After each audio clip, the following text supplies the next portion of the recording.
নমস্কার বন্ধুরা, sister tasty kitchen আপনাদের সবাইকে স্বাগত জানাচ্ছি। আজকে টেস্টি কিচেনের রেসিপি হচ্ছে চিকেনের একটা ভিন্ন স্বাদের একটা রেসিপি, যেটা আপনাদের সঙ্গে শেয়ার করতে চাইছি, যে চিকেন রোস্ট। তো বন্ধুরা চলুন, চিকেন রোস্টটা আমি কিভাবে বানাচ্ছি প্রথম থেকে শেষ পর্যন্ত ভিডিওটা দেখুন বন্ধুরা, যে আমি কি করে বানাচ্ছি। প্রথমে আমি ওভেনে অন করে আমি কড়াই চড়িয়ে দিয়েছি। এবার দিয়ে দেবো তেল, আর এখানে তেল ইউজ করব বন্ধুরা সাদা তেল। আর আমি মাংসটাকে শুধু নুন দিয়ে ম্যারিনেট করে রেখেছি। বন্ধুরা এই যে তেল গরম করে চিকেনটাকে ভেজে নিচ্ছি।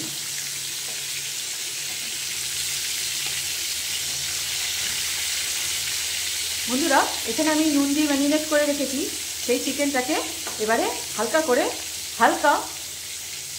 হালকা ভেজে নেব, যাতে চিকেনের ইয়েটা সুন্দর একটুখানি কালার আসে। তখনই রাখবো জলটা, যাতে চিকেনের যে ভাজার যে জলটা সেটা যাতে বেরিয়ে যায়। বন্ধুরা এই যে আমার চিকেনটা প্রায় এই টাইপের ভেজে আমি এবার এটাকে তেল ঝরিয়ে নামিয়ে নেব। ঠিক আছে, এবারে এটাকে তেল ঝরিয়ে নামিয়ে নেব। বন্ধুরা এখানে আমি তেলে এবারে একটুখানি ঘি দিতে হবে, ঘি ইউজ করব। কেন কি পুরোটা আমি ঘিতে করছি না, কেন কি ঘিটা অতটা খাওয়া আমার পক্ষে মানে আমার ঘরের পক্ষে সম্ভব হবে না। আর বন্ধুদের এমনও কোনো বন্ধুরা আছে যে যাদের ঘি খাওয়াটাও বারণ, তারা শুধু সাদা তেলে করলেও চলবে, কিন্তু ঘিটা দিলে তার ফ্লেভারটা আলাদা হয়। সেই জন্য এখানে আমি 1 চামচির মতন ঘি ইউজ করলাম। এইবারে এতে দিয়ে দেবো এই পেঁয়াজ, কুচনো পেঁয়াজ। তেলটা আমার গরমই আছে, এবারে দিয়ে দেবো পেঁয়াজ ভাজলে। এবারে দিয়ে দেবো পেঁয়াজটাকে এমন মানে বরফ টাইপ, মানে পেঁয়াজের কাঁচা ভাবটা চলে যাবে, তারপরে এটা সেই অনুযায়ী ওটা ওইরকম ভাবেই ভাজবো। বন্ধুরা এখানে পেঁয়াজটা হালকা ভাজা মানে বরফ হয়ে গেলেই এবার দিয়ে দেবো আদা, রসুন আর কাঁচা লঙ্কা পেস্ট।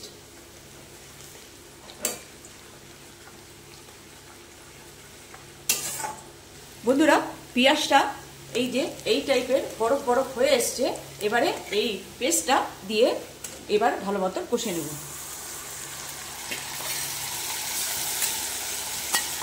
এবার এই আদা রসুনের পেস্টটা আর কাঁচা লঙ্কার পেস্টটা দিয়ে ভালো মতো একটু কষে নেব। বন্ধুরা তারপরে দিয়ে দেবো এই যে এখানে পেস্ট করে রেখেছি নারকেল আর কাজু বাটা, মানে কাজু আর নারকেল আমি এখানে পেস্ট করে রেখেছি, এটাও কিন্তু দিতে হবে। কিন্তু এটা দেওয়ার আগে আমি এখানে মশলাটা ভাজা হয়ে গেলে দিয়ে দেবো 1 চামচি জিরে গুঁড়ো, 1/2 চামচি ধনে গুঁড়ো। বন্ধুরা এইবারে দিয়ে দেবো এই যে কাজু বাটা আর নারকেল বাটা, এই পেস্টটা। এবারে আমার মশলাটা ভাজা হয়ে গেছে, এবারে দিয়ে দেবো এই পেস্টটা। এবার পেস্টটা দিয়ে একটুখানি ভালো করে মানে নাড়িয়ে তারপরে মাংসটা দিয়ে কষে নেব। বন্ধুরা এই যে আমার এটা কষা হয়ে গেছে, এবারে চিকেনগুলো দিয়ে একটু কষে নেব। ঠিক এইভাবে বন্ধুরা চিকেন দিয়ে সুন্দর করে একটুখানি হালকা করে কষে নেব, যাতে ফ্লেভারটা সেটা চিকেনের মধ্যে ঢুকে যায়। বন্ধুরা এইবারে দিয়ে দেব জল। এই যে এটা পেস্ট করে রেখেছিলাম, সেই পেস্টটা নাহলে নষ্ট হয়ে যাবে, সেই জন্য এতে দিয়ে দিলাম জল। বন্ধুরা এটা একটুখানি মিষ্টি খেতে হবে, সেই জন্য খেতে হলেও তাও একটুখানি যদি একটু চিনি দিয়ে দিই, তার ফ্লেভারটা আলাদা হয়ে যায়। আর আপনি এখানে চাইলে আপনার মন পছন্দে আপনি দিতেও পারেন, এটা নাও দিতে পারেন। আবার যদি মনে করেন যে আমি এখানে ইয়ে দেবো না, একটু কিশমিশ দিয়ে দেবো, তাও দিতে পারেন, অসুবিধা নেই। আপনি যদি প্রয়োজন মনে করেন যে আমি চিনি দেবো না, আমি কিশমিশ দেবো, তো দিয়ে দিতে পারেন। গোটা কিশমিশ হাফ করে কেটে, যাতে ওর যে রসটা যদি বেরিয়ে যে একটু টক মিষ্টি ভাব হয়, তো ভালো লাগবে। বন্ধুরা এই যে আমার এটা একটু আরেকটু শুকাবে, যেহেতু রোস্টেড সেহেতু এটা আরেকটু শুকাবে। সো এখনও শুকিয়ে পারিনি। তো বন্ধুরা এই পজিশানে দেখিয়ে দিলাম যে এটা আরেকটু শুকাবে আর কি, মানে ঝোলটা যেটা গ্রেভিটা আরেকটু শুকনো শুকনো হবে। বন্ধুরা যেহেতু আমার প্রথমে আমি অনেকটাই আমার ঘি দেওয়া রয়েছে আর সাদা তেলটাও ছিল, কিন্তু এটা মানে লাস্ট পজিশনে এই যে তেলটা ভাসছে, এই যে তেলটা উঠে আসছে, আরেকটু উঠবে, সেটা আর কি হয়ে যাবে রোস্টেড। সেই তেলটা উঠে আসলেই তখন হয়ে যাবে, শুকিয়ে শুকিয়ে এরকম উঠবে। তা এই পজিশনে আমি আবার একটুখানি এক চুল মানে নামকে বাঁচতে যে একটুখানি ঘি যদি আপনি ছড়িয়ে দেন তাহলে কিন্তু খেতে আরও টেস্ট লাগে। জাস্ট 2-3 ফোঁটা, কেন কি আমার এখানে তেলটা একটু বেশি হয়ে গেছে বা ঘিটা প্রথমে দেওয়াটাও বেশি হয়ে গেছে, সেই জন্যে। তো আপনি যদি চান তা ঘিটা নাও দিতে পারেন, কিন্তু এবারে দিয়ে দেবো বন্ধুরা গরম মশলা।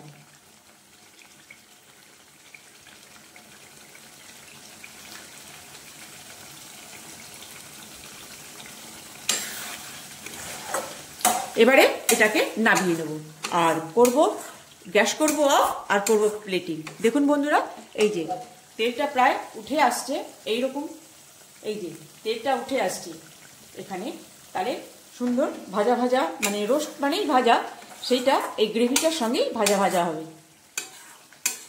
গ্যাস করব অফ আর করব প্লেটিং।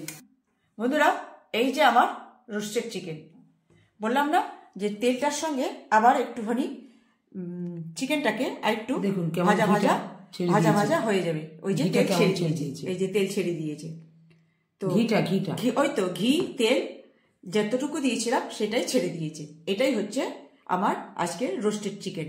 বন্ধুরা কেমন লাগছে? হোয়াইট, কিন্তু এটা রোস্টেড চিকেন সবসময় হোয়াইটই হয়, কেন কি আমি এখানে হলুদ ব্যবহার করিনি আর কোনো কিছুই ব্যবহার করিনি যাতে আমার কালারটা ডিস্টার্ব হয়ে যায়, সেই জন্য এটা আজকে আমি হোয়াইট রেখেছি। কেন কি আমি এখানে কাশ্মীরি লঙ্কার গুঁড়োও দিইনি আর হলুদও দিই কাঁচা লঙ্কা, যাতে আর এখানে কাঁচা লঙ্কার ঝালেই আমি এখানে ঝাল করেছি। তো বন্ধুরা এই যে আমার রোস্টেড চিকেন কেমন লাগছে বন্ধুরা? ঘরোয়া রেসিপি করতে পারবেন, আর থাকলেই আপনি খাবেন সাদা ভাত, সাদা রুটি, আর এর সঙ্গে খেতে পারবেন হাতে বানানো সাদা রুটিও আপনি খেতে পারবেন, আর রুমালি রুটি দিয়েও খেতে পারবেন, আর সাদা পোলাও দিয়েও খেতে পারবেন, আর এমনি সাদা ভাত তো ঘরে যেরকম হয় তা দিয়েও খেতে পারবেন। যা দিয়ে আপনার মনে ইচ্ছা তা দিয়ে আপনি খেতে পারবেন। বন্ধুরা এই হচ্ছে আমার আজকে রোস্টেড চিকেন। কেমন লাগছে একটু কমেন্টসে জানিয়ে দেবেন কেমন লাগছে। তো ভালো লাগলে একটু লাইক শেয়ার কমেন্টস করবেন, আর পারলে সাবস্ক্রাইব করে নেবেন। আমি একটুখানি এরকম আলাদা ধরনের যে রেসিপিগুলো দিচ্ছি সেগুলো আপনাদের কাছে পৌঁছে যাবে, যখন আমি ছাড়বো তখনই আপনাদের কাছে পৌঁছে যাবে।